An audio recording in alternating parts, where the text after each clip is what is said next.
will state the contestant name, read the speech title, repeat the speech title, and repeat the contestant name. After I state the name of the contestant for the second time, the audience will respond with absolutely. Let the contest begin. Thank you. Our first contestant, Tanya Nero. You want to laugh, but it ain't funny. You want to laugh, but it ain't funny. Tanya Nero.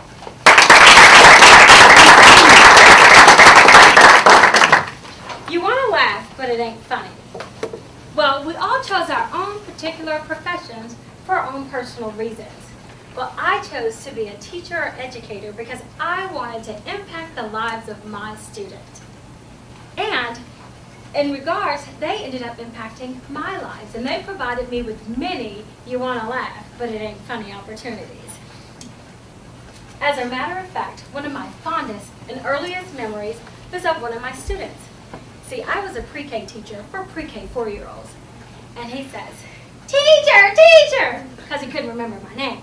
And I go, "Yes, darling." He says, "Teacher, I need to go to the party." And I go, "Baby, you need to go to the restroom?" He was like, "Yes, ma'am." I said, "Well, do you remember where the restroom is?" And he says, "Yes, ma'am." So he goes out, and I watch him, and I position myself right between the restroom and the classroom so I could keep a watch on him. And he goes in, and I'm waiting, and he's taking a while. So I kind of go back to the other students who are playing and doing their activities, and I go, and I hear, "Teacher! Teacher! Teacher!" That's me. So I go back, and I say, "Yes, darling? Do you need something?" "Yes, ma'am. Can you help me?"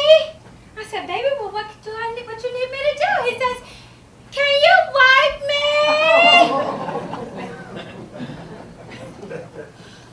Darling, we're in big kid schools now, so you're going to have to do that all by yourself.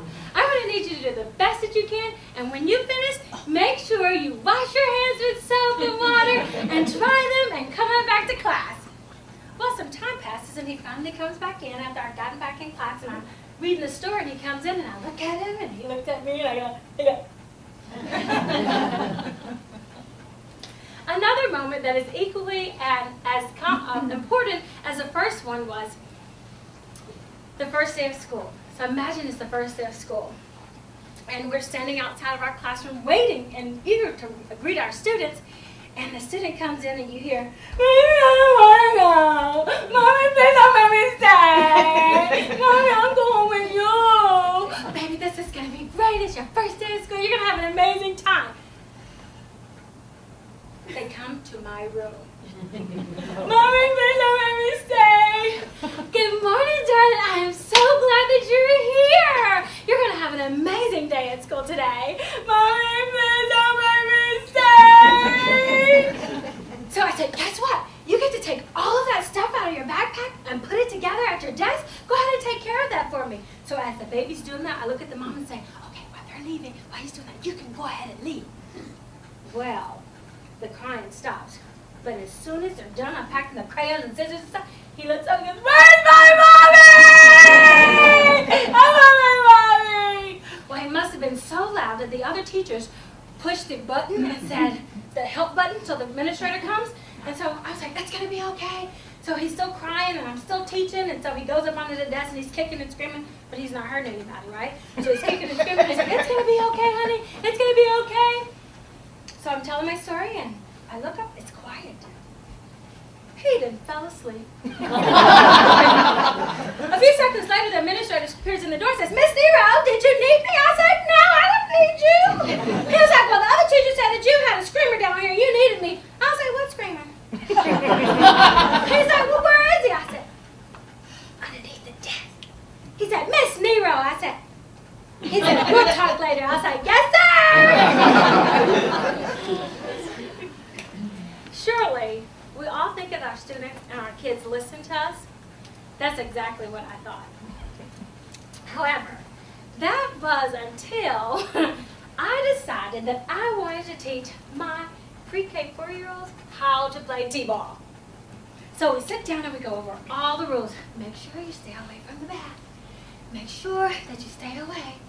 But we go outside and I say, are y'all ready to play? Do y'all all understand the rules? They go, yes, ma'am.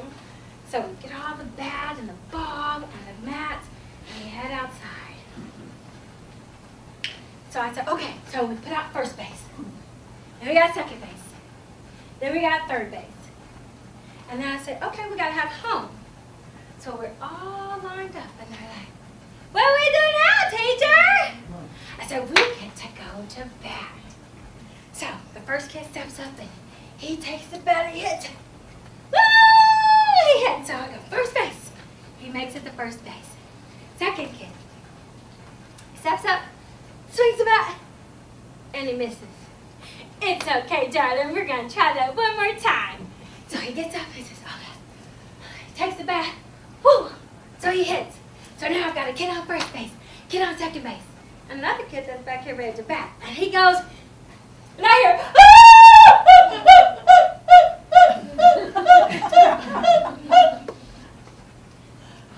lo and behold, the little girl that said she was listening and knew the rules, well, she didn't. She got hit with the bat. And instantly, all that you see is this black and blue mark that's on the middle of her forehead. So I go, oh my God, Dr. Nurse, can you watch my kids? I gotta get her into the nurse. And they go, yes, ma'am. I was like, okay, come on, honey. She's like, I was like, baby, it's gonna be okay. It's gonna be okay. We're gonna get you some ice, and we're gonna. And in the back of my mind, I'm going, oh my God, this is the one phone call I do not want to make to that parent. So we get to the nurse, and the nurse says, Miss Nero, she's gonna be okay. And I go, okay, oh my God, okay. Make sure that you call those parents before the end of the night. Yes, ma'am. So I go out and get my students. And we come back into the classroom and all is well. But from time to time, we all hope to make an impact on the lives of others. But in reality, they end up impacting our lives. And my 4-year-old pre-K students, that's exactly what they did. They provided me with tons of opportunities for the you want to laugh, but it's not funny moments.